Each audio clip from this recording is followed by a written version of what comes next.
Now we're going to start with Manchester United and whether Ruben Amorim should ditch his 3-4-3 system. They lost 3-0 in the Manchester derby on Super Sunday and have made the worst start to a Premier League season for 33 years. Not going to change. When I want to change my philosophy, I will change. If not, you have to change the man. So, and we will talk about that every game that we lose. I don't believe in that in the system or whatever. I play my way, and I'm going to play my way until I want to change. More on about the supporters and the media losing kind of belief in this management. My worry is if the players aren't truly behind them in terms of the way they're playing in this system, because the results just haven't been good enough. They're 14th in the league. It's only 4 games in. And we all said at the end of last season we can't be getting into October where Manchester United are 14th, 15th in the league, or else the manager will be in trouble. Now, there's a few games to go before that, but they have to start winning quickly.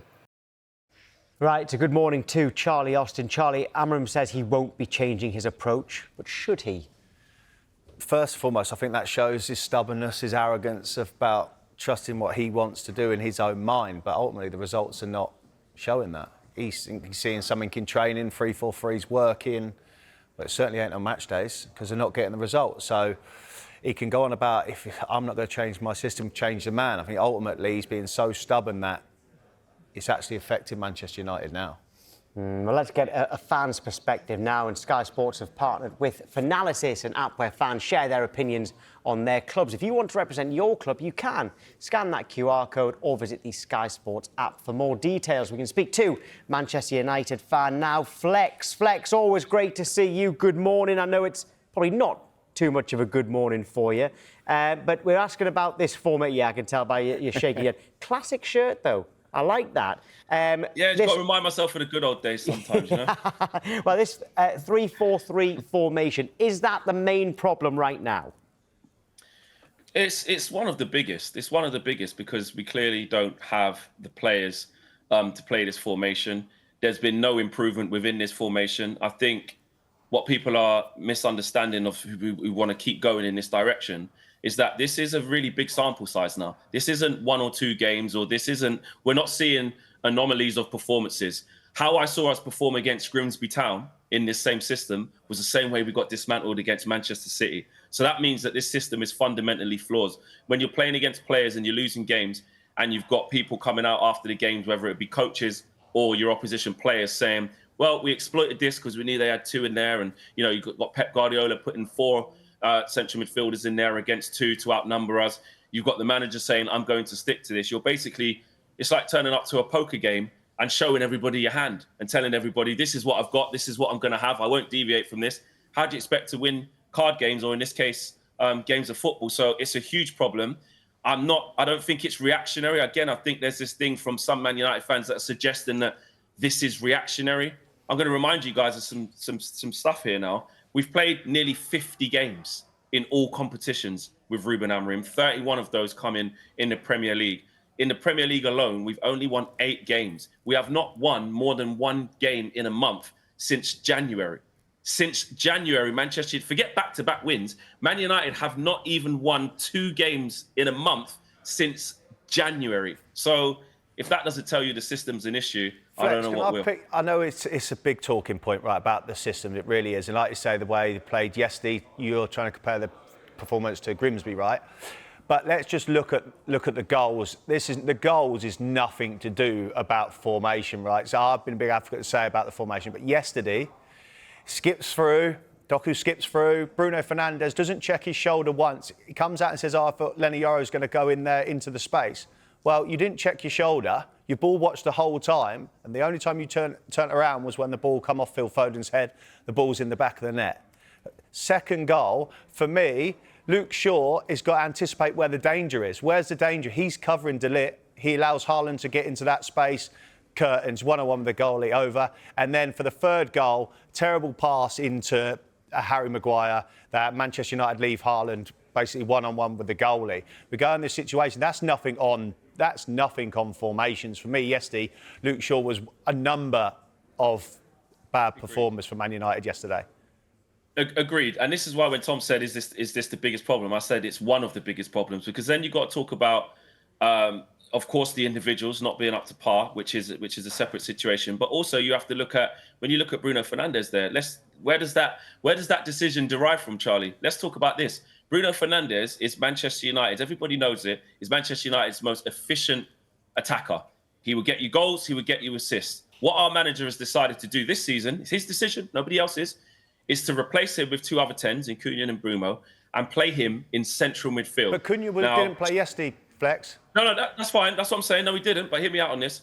If you put Bruno Fernandes into central midfield as an 8 or a 6 in a 2-man midfield, we all know that what you're now doing is minimising his biggest strengths on the pitch and exposing his biggest weaknesses. I can replay you that same goal at Fulham, Charlie. I saw Emil Smith-Rowe run straight in behind Bruno Fernandes and get a tap in. Yeah. Why does that happen? Because I'm not just defending Bruno because he's an experienced player and should know better. But at the same time, the manager is playing him now in a position that is so key on this pitch. Bruno doesn't have the natural instinct to go and put out fires before they begin. Bruno doesn't have the natural instinct to sniff out danger or to be tracking runners in a deeper position. That's not his game. And the manager's decided to do this. And it's not working. Who should the 2 in midfield be then? I know that you think Fernandes should play further forward, and most Manchester United fans we speak, in fact, all of them, say the same thing. But who should be the 2 in midfield? Well, this is the problem we've got, Tom, because out of the partnerships that we have currently with the midfield setup, with how Ruben wants to play, none of them particularly complement each other very well. If I'm honest, I think Gary Neville touched on it yesterday in his comms, that actually, when you look at the pairing of Ugarte and, say, Mainu, or Mainu and Casemiro, or Casemiro and Bruno, like Gary touched on it, he said, you're looking for someone like a prime Kante alongside a Yaya Toure or so. It's not conducive to what we have. So until you get those tools, you have to play a certain way. You have to find a way, and Ruben's not doing that. And when I was watching yesterday, Flex, for me, I was watching. Do you know what? I've talked about the price tag and 74 million Sesko. Manchester United don't even play for the centre forward. It's almost he's up there being hung out to dry for me looking at it. Like, we can all be here and say, oh, he doesn't do this. Manchester United don't play for a centre forward. It's just another in the Jenga pieces of problems. Like, where did all the goals come from? There's no number 9. Your most attacking player, your man who scores goals and makes chances is not high enough up the pitch. Well, that's Diallo as well. Because Diallo's playing right wing back, so him and Fernandes aren't high enough up the pitch. But he's not. But Diallo's not getting the ball off the back 4. He's not dropping in the middle and getting the ball like Fernandes. And for me, it's a wasted place for him to be out there. There's almost no need for him to be there. And all of a sudden now, because we're always talking about the 3-4-3, Manchester United almost like, well, we need to get Bruno in the team. And we spent the money on Cunha and we spent the money on Mbeumo, so he'll have to play an 8 or a 6. And that's Manchester United's football captain. That is the captain of Manchester United just being put out there. The plan hasn't worked. If this was a succession plan for Bruno Fernandes in terms of this year, then when you look at what happened with Saudi, if you were going to use him in this way, i.e. taking him out of his strongest position, then you maybe should have moved on from Bruno Fernandes then and spent 100 million somewhere else. I love Bruno Fernandes and I stick up for him all the time because I think he gets it. I know he gets a rough time. There's times where he throws his arms up. There's times where he's poor like he was yesterday. But by and large, like I say, I don't forget what he does for this team when the team's active, or even when the team's not doing very well. You can rely on him, right? But like I said, if this was where you were going to play him, it doesn't make any sense. And what's happening now is that, you know, Ahmad played in the left 10 yesterday and a mixture of the right 10. He didn't even play right wing back yesterday where he has been playing. And there's still no avail. Back to what you're saying about Benjamin Sesko, Charlie. It's 100% true, right? Because some people can look at, you're having a pop at him, this, that, and the other. No, let's just call it for what it is. Let's not bury our head in the sand or under a rock and think everybody's out to get Man United. These are real life stats that are in front of us that are laid out. This isn't just knee-jerk reaction. And if I'm Benjamin Sesko, I'm probably thinking of try and get out in January and get to Napoli with Rasmus Højlund. He scored straight away on his debut, you know, and it's like, what's going on? And all of a sudden now Benjamin Sesko's not a good player. All of a sudden now he's poor, and that just isn't right. It's like all of a sudden in Bruno is the same thing. He looks poor now. It's and at the moment thing. with that, Flex, it just seems to be like when players come to Manchester United, that's the category they go into. He plays for Man United now, He's poor. He's not performing. You just got to call it for what it is. And how I see it is that Benjamin Sesko, Manchester United are not playing for the number 9. Well, on the point of the midfield, Flex, if you listen to this, because we've got a voice note from another Manchester United fan who sent one in. I think his name's Jesse. Just hear what he says about it. Hello, good morning. My name is Jesse from Freetown, Sierra Leone, West Africa.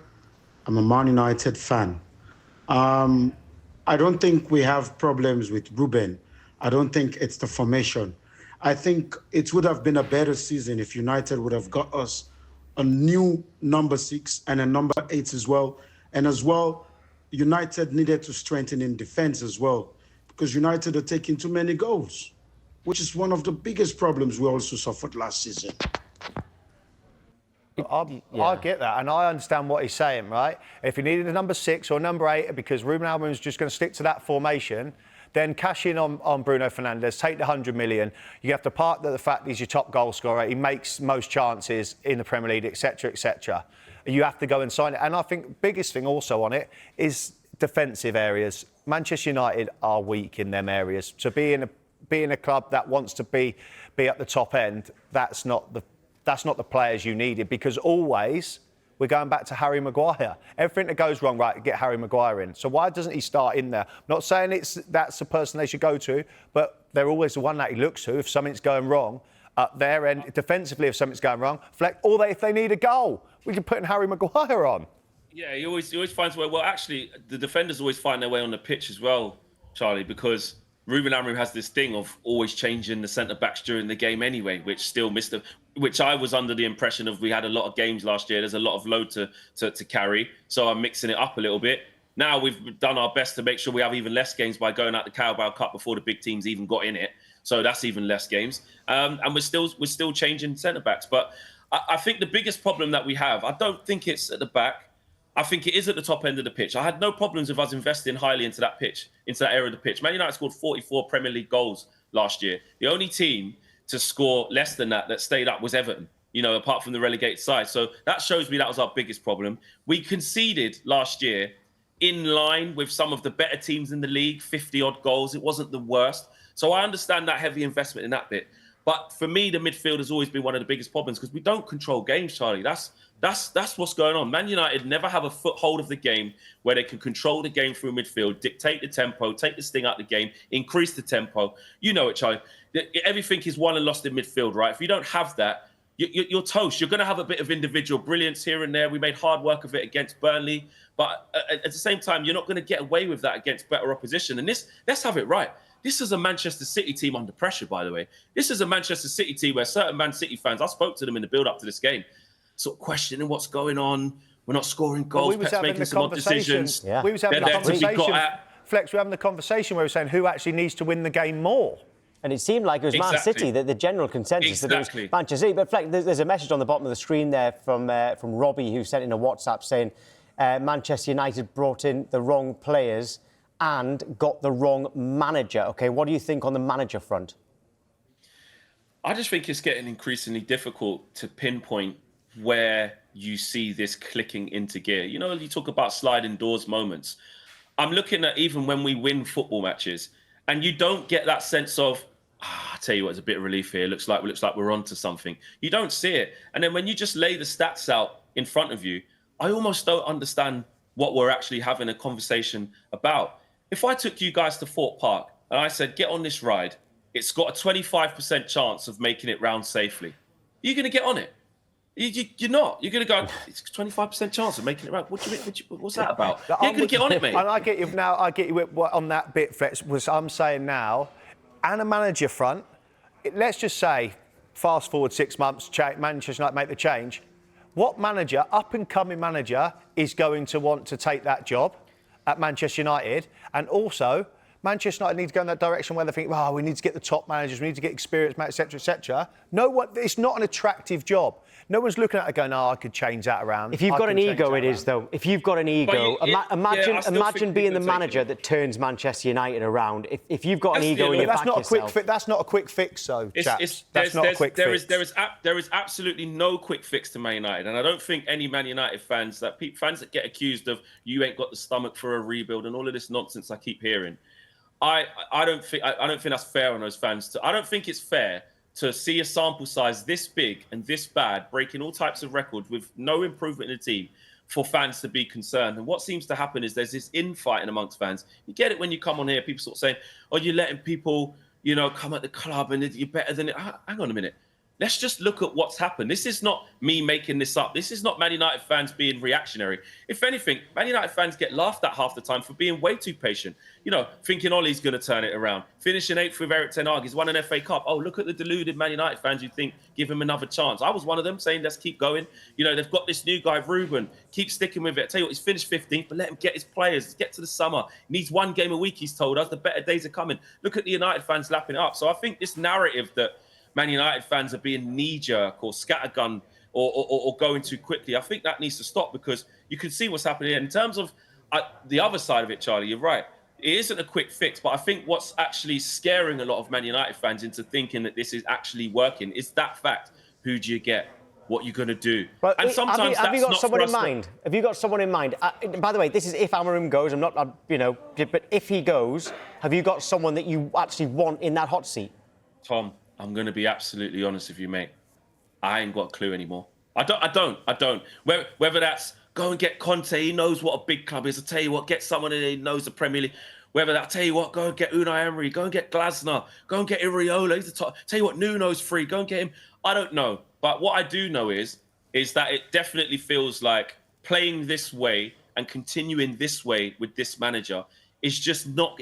We can already see it's not sustainable, in my opinion, and I don't think that's a mad shout. I don't think that's something where you look at and go, deluded United, don't have the stomach. I hear it all the time. You're not a proper fan if you don't think this is all right. I think just don't understand on that bit as well, Flex, is that you're saying about Manchester United fan and seeing it from that. But as a football fan watching, you can see the errors that are happening on the pitch, and then we hear about all the stuff that's going off it as well. So it's not just Manchester United fans also. I think it is football fans as well. It's easy. Flex, great to speak to you today. Thank you.